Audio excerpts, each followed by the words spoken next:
Bismillahirrahmanirrahim. Assalamualaikum warahmatullahi wabarakatuh. Salam sejahtera dan salam satu Malaysia. Hadirin yang dihormati, sebelum kita memulakan forum, izinkan saya untuk mengubah sedikit tajuk forum kita pada hari ini. Tajuk forum yang berkisar tentang tema saya berdakwah, iaitu internet sebagai media baru dan sistem komunikasi dakwah Islam. Okey, baiklah. Pada era globalisasi ini, kemunculan teknologi informasi dan komunikasi seperti internet telah membuka peluang baru untuk pengembangan dan proses penyebaran pesan-pesan dakwah. Jadi saya sebagai pengerusi majlis pada hari ini, nama diberi Siti Hajar binti Muhammad Zamri. Sidang hadirin yang dihormati, sebelum kita melangkah dengan lebih jauh lagi, izinkan saya mengajukan soalan pertama kepada ahli panel pertama kita tentang sejarah ringkas internet. Jadi, apa khabar saudari Najihah? Silakan saudari memberikan sedikit penjelasan. Alhamdulillah, kabar baik. Terima kasih saudari pengurusi. Baiklah, saya akan menceritakan sejarah singkat internet. Internet pertama kali muncul pada pertengahan abad ke-19 dengan projek yang disebut ARPANET ini, Advanced Research Project Agency Network, yang merupakan rangkaian komputer yang dibentuk oleh Jabatan Pertahanan Amerika Syarikat. Pada mulanya, teknologi ini hanya digunakan untuk keperluan ketenteraan. Mereka menunjukkan bagaimana dengan perkakasan dengan perisian komputer berasaskan unit, yang mana waktu itu mereka menyadari bahawa manusia mampu berkomunikasi dalam jarak yang jauh dengan menggunakan talian telefon. Sekian. Okey, sidang hadirin, seterusnya saya mohon penjelasan tentang Islam dan era digital. Dipersilakan saudari Ifah Afilah. Assalamualaikum dan salam sejahtera. Terima kasih saudari pengerusi.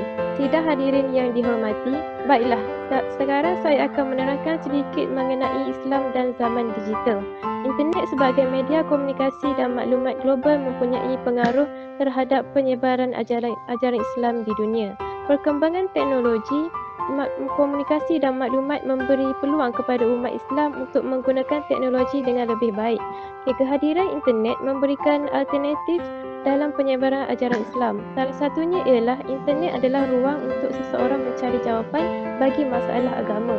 Contohnya, penggunaan Al-Quran digital, makam syamilah dan akaun media sosial dakwah adalah bukti kemudahan dan akses maklumat Islam.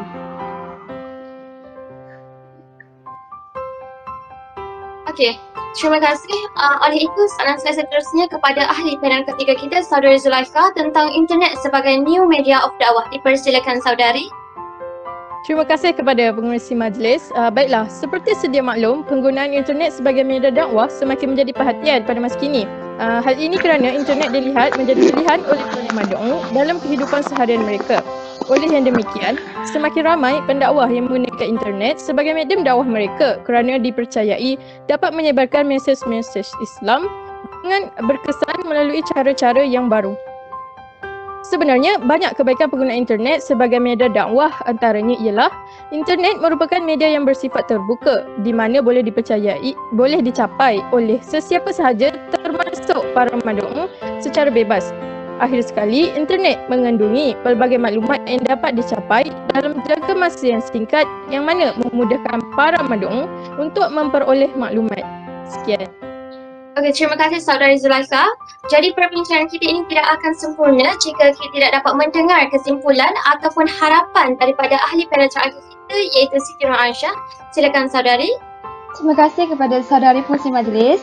Sebagai kesimpulannya, internet sebagai medium yang baru memberi peluang kepada pemilik Islam menyebarkan dan memberitahui ajaran Islam ke seluruh dunia. Internet dengan ruang buatan maya berkongsi maklumat Islam tanpa diasingkan dengan jarak jauh.